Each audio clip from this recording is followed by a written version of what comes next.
பீகார் மாநிலத்தில் முதற்கட்டமாக 121 தொகுதிகளில் வாக்குப்பதிவு தொடங்கி விறுவிறுப்பு. பதற்றமான தொகுதிகளில் துணை ராணுவம் பாதுகாப்பு.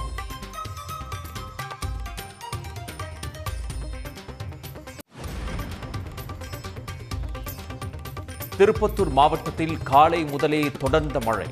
மாவட்டத்தில் பள்ளிகளுக்கு மட்டும் விடுமுறை அறிவித்து ஆட்சியர் நடவடிக்கை.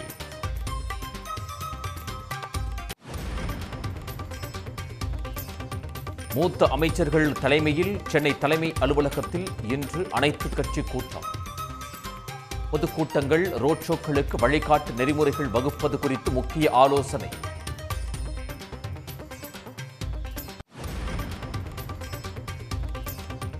சென்னை மண்ணடியில் போதைப் பொருள் கும்பலைச் சேர்ந்த 8 பேர் கைது. பல லட்சம் ரூபாய் மதிப்புள்ள 22 கிராம் மெத்தபெட்டமைன் பறிமுதல்.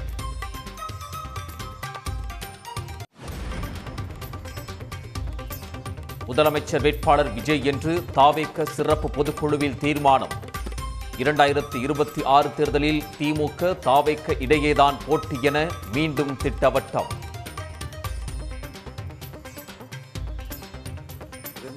2026 ரெண்டு பேருக்கு நடுவில் தான் போட்டியே. ஒன்று இன்னொன்று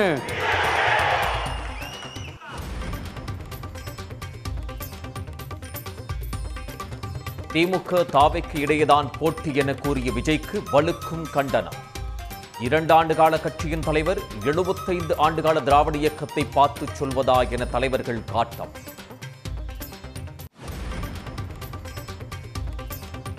கரூர் கொடுந்துயருக்கு முழு பொறுப்பேற்க வேண்டிய விஜய் கண்ணியமற்ற முறையில் திசை திருப்ப முயற்சிப்பதாக வைகோ கண்டனம். விஜயின் நம்பிக்கை கனவுகள் காணல் நீராக்கி போய்விடும் என்று எச்சரிக்கை.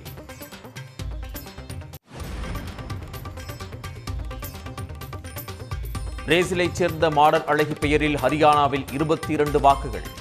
ஒரே புகைப்படத்துடன் 223 வாக்காளர்கள் இருப்பதற்கான அதிர்ச்சி ஆதாரங்களையும் வெளியிட்டார் ராகுல் காந்தி.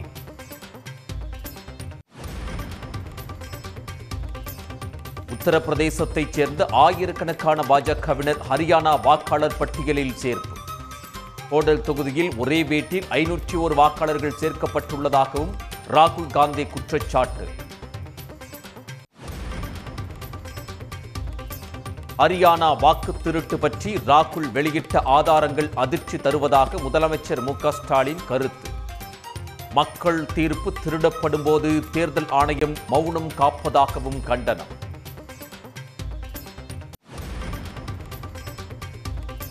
சென்னையில் பெண் குழந்தையை விற்பனை செய்த பெற்றோர் கைது. குழந்தை மீட்பு, இடைத்தரகர் உள்ளிட்டோரும் சிக்கினர்.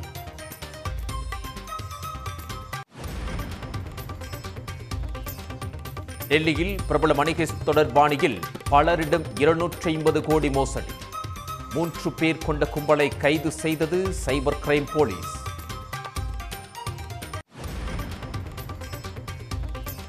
பயோமெட்ரிக் வருகை பதிவை அமல்படுத்துவது குறித்த வழக்கு.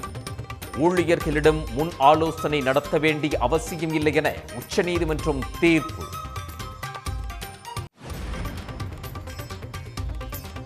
பல்கலைக்கழகங்களுக்கான ஆசிய தரவரிசை பட்டியலில் இந்திய பல்கலைக்கழகங்கள் பின்னடைவு. கடந்த ஆண்டு 177வது இடத்தில் இருந்த சென்னை அண்ணா பல்கலைக்கழகம் 204வது இடத்துக்கு சரிவு. இந்தியா ஆஸ்திரேலியா இடையே 4வது 20 ஓவர் போட்டி. வெற்றி பெற்று தொடரை வெல்ல இரு அணிகளும் முனைப்பு.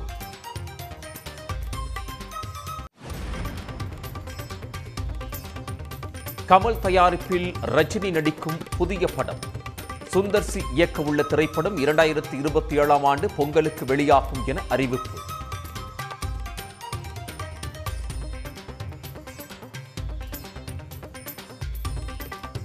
உடனுக்குடன் செய்திகளை தெரிந்து கொள்ள சன் நியூஸ் பெல் ஐகானை கிளிக் பண்ணுங்க.